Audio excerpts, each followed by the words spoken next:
Assalamualaikum warahmatullahi wabarakatuh. Selamat pagi anak-anak, kita jumpa kembali. Bagaimana kabarnya? Sehat semua ya? Nah, Pak Eko juga sehat. Semoga kalian juga selalu sehat dan diberi kesehatan oleh Allah Subhanahu wa Ta'ala. Amin ya Robbal Alamin.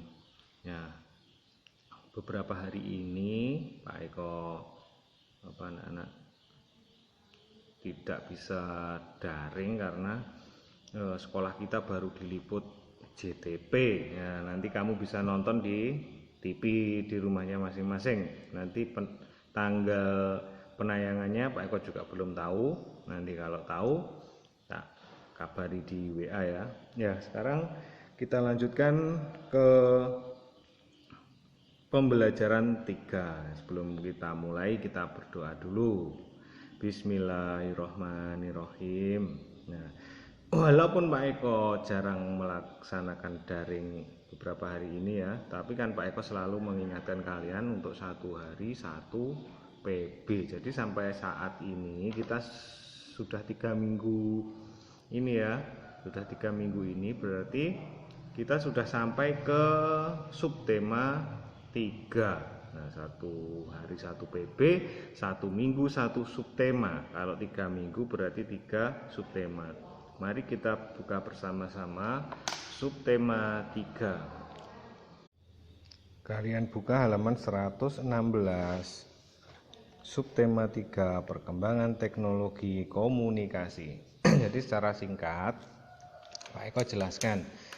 Jadi alat komunikasi itu adalah gunanya untuk apa? Untuk berhubungan dengan orang lain ya, terutama kalau jaraknya jauh.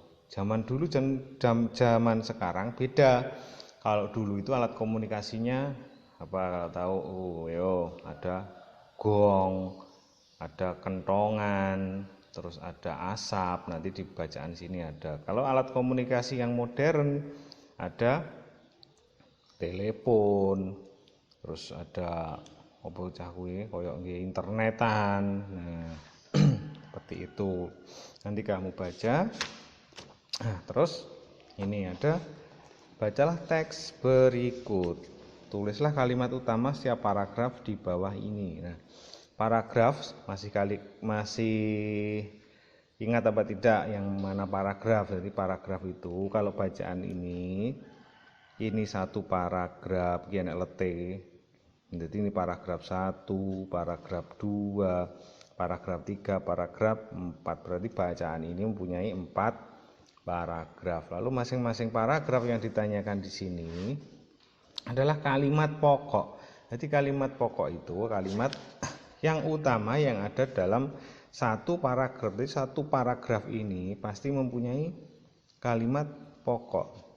Kalimat sing penting dhewe carane. Nah, coba ini dibaca. Komunikasi adalah cara penyampaian gagasan antar manusia. Pada awalnya, komunikasi dilakukan secara tatap muka dan pesan sampaikan secara lisan. Namun, kebutuhan untuk menyampaikan informasi secara tidak langsung juga sangat diperlukan sehingga ilmu tentang komunikasi semakin berkembang. Nah, coba contohnya 1 ini ya.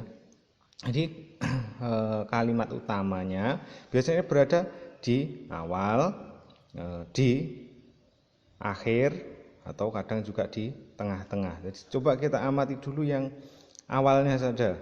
Di awal, komunikasi adalah cara penyampaian gagasan antar manusia. Berarti ya ini kalimat pokoknya berada di atas. Kemungkinan yang bawahnya nanti ada di bawah atau ada di tengah. Udah, kamu bisa kerjakan ini. Lalu carilah tulislah kembali kata-kata yang digarisbawahi pada kotak berikut. Nah, yang digarisbawahi gagasan, pesan, informasi, keuntungan dan lain-lain ditulis di sini. Lalu kamu cari artinya. Lanjut lagi. Siti mendapatkan kartu ucapan terima kasih dari toko majalah. Ini yang pernah Siti pesan. Nah, ini namanya kartu pos. Nah, kartu pos. Hai Siti, terima kasih sudah berbelanja kepada Siti. Jadi ini yang mengirimi adalah toko nih cah mengucapkan terima kasih kepada Siti karena sudah berbelanja. Ini kamu baca saja. Lalu ini ada apa ini anak-anak? Bangun datar. Nah, temukan kelilingnya bersama teman-temanmu. Amati gambar di bawah ini. Nah, ini kon nebal nih, penak iki ya. Tidak usah dikerjakan, tidak apa-apa. Lalu kita beralih ke PB2. Baca dulu.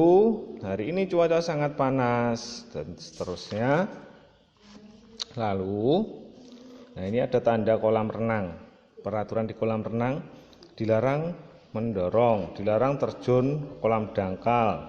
Nah, nanti kamu baca di sini ada peringatannya di kolam renang. Pasti ada peringatannya. Misalkan dilarang makan di dalam kolam, dilarang membuang sampah atau yang berbahaya seperti ini.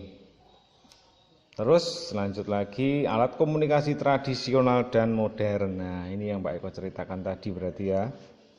Ada yang tradisional dan ada yang modern. Ini dibaca. Ini juga ini sambungannya ini anak-anak. Nah, ini sudah menyebutkan yang mana yang tradisional, yang mana yang modern. Lalu kamu mengerjakan ini.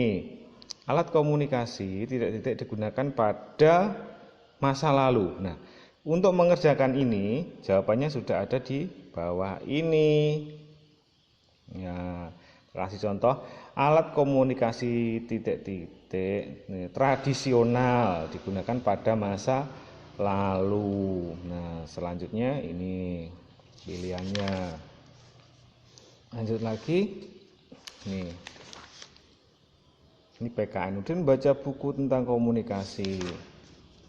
Terus dibaca sendiri. Jenis sifat. Jadi semua orang itu mempunyai sifat macam-macam dah sifatnya ya.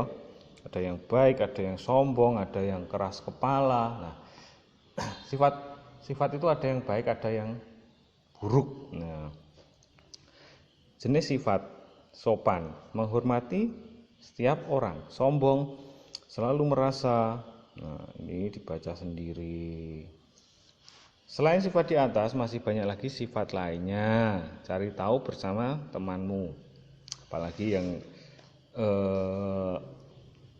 sifat-sifat lain, contohnya pemarah. Nah, pemarah itu juga sifat.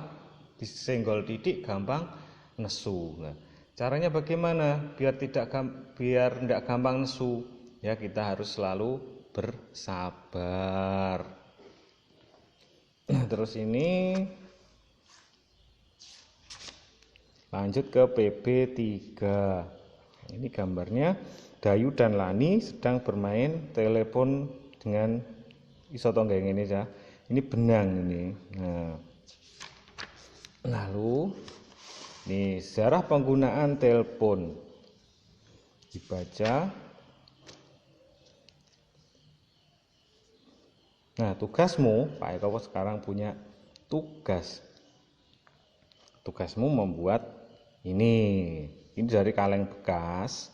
Lalu tengahnya dibolong, kayak paku cilik ngono, taleni benang. Jadi kalengnya 2 anak-anak ya, 2 kaleng. Nanti kamu bisa menggunakannya dengan teman-temanmu. Nih, kalau tidak bisa tanya kakaknya. Cara membuatnya mudah sekali. Ini misalkan kaleng susu atau kaleng bekas botol aqua yang besar itu juga bisa dipotong. Terus lanjut. Nah, ini lagi tugasmu berarti 2. Yang satu membuat kaleng telepon, yang satu menggambar ini hiasan. Lanjut lagi ke PB4. Nah, PB4 ini. Dengarkan cerita gurumu tentang cara menjaga keselamatan di kolam renang. Nah, kenapa kita harus menjaga keselamatan di kolam renang? Karena kita itu tidak tahu kolamnya itu air itu berbahaya cah yo berbahaya yo. Bisa untuk dijadikan permainan juga, tapi juga bisa membahayakan. Contoh air yang dalam itu ya. Ini dibaca, terus awake dhewe lek renang ngono kae. Nah, jadi harus melihat sekitar dulu, jangan langsung nyemplung. Kita lihat dulu kolam, misalkan ada 3 buah kolam. Terus kita tanya atau kita lihat kedalamannya, kan biasanya ditulis di situ, misalkan kolam anak-anak, kolam dewasa, terus kolam yang dalam sekali itu biasanya ada tulisan. Jadi kita harus memperhatikan itu dulu. Nah, terus ada ini upaya untuk menjaga keselamatan diri saat beraktivitas di air. Nah, jadi untuk pemula yang belum pernah berenang, ini adalah yang digunakan pelampung, pemanasan. Pemanasan ini gunanya bendak kram kakine yo. Lek renang kena banyu biasanya kaki kram, ndak iso obah, akhirnya kelelep. Nah, berlatih berenang, tidak berenang sendiri, dan pastikan ada yang mengawasi. Jadi kita harus ada yang mendampingi, contohnya bapaknya, ibunya, kakaknya yang juga sudah bisa berenang. Jadi lek mendampingi syaratnya ya kudu iso berenang. Lek didampingi temenmu yang tidak bisa berenang sama saja, tidak ada gunanya. Terus ini dibaca. Kita lanjut lagi. Alat komunikasi tulisan ini dibaca. Nah, ada daun lontar barang.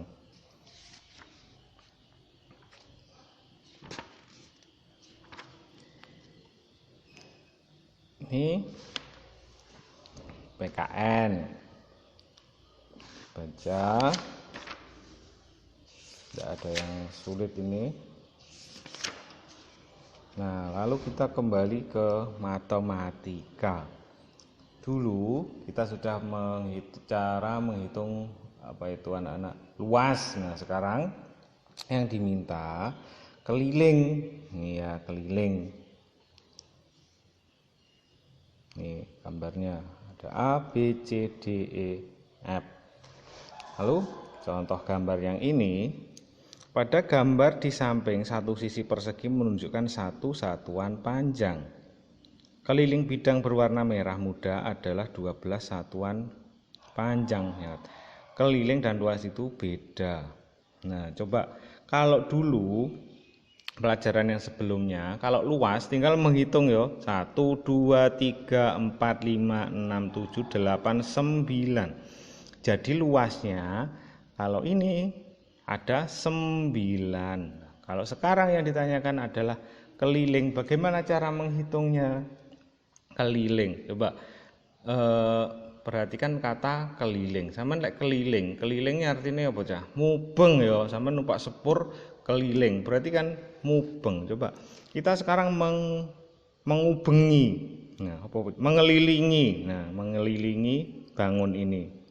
Dari startnya dari sini. 1, 2, 3, 4, 5, 6, 7, 8, 9, 10, 11, 12. Nah, berarti kelilingnya ada 12 satuan panjang. Nah, bisa membedakan ya antara keliling dan luas. Coba kalau yang ini, yang ini dawa. Nah, ini saja ya. Coba kita startnya dari sini. 1, 2, 3, 4. Naik 5, 6, 7, 8, 9, 10, 11, 12, 13, 14, 15, 16. Nah, berarti keliling bangun persegi ini ada 16 satuan panjang. Jadi bedakan antara luas dan keliling. Ini kamu kerjakan juga semua. Caranya mudah, tinggal mengelilingi luarnya saja yo, yang dikelilingi. Lalu lanjut, ini PKN dibaca. PB6, alat komunikasi masa kini. Nah, ini jawabannya di sini. Nih, contoh lagi, amati gambar berikut. Ini satu bidang ini adalah 1 cm. Berarti kalau 3 berarti 3 cm. Nah, berarti 3 tambah 3 tambah 3 tambah 3 sama dengan 12. Ini cara yang kedua untuk menghitung keliling. Nah, mudah yang mana? Yang ini atau yang seperti Pak Eko tadi, yang keliling-keliling tadi? Coba kita amati yang ini. 1, 2, 3, 4, 5, 6, 7, 8, 9, 10. Jadi kelilingnya ada 10 cm. Kamu kerjakan sendiri. Mudah kan anak-anak? Nah, sekarang kita sudah sampai di PB 6 dan tugasmu 1 hari 1 PB. Tetap semangat. 1 hari 1 PB.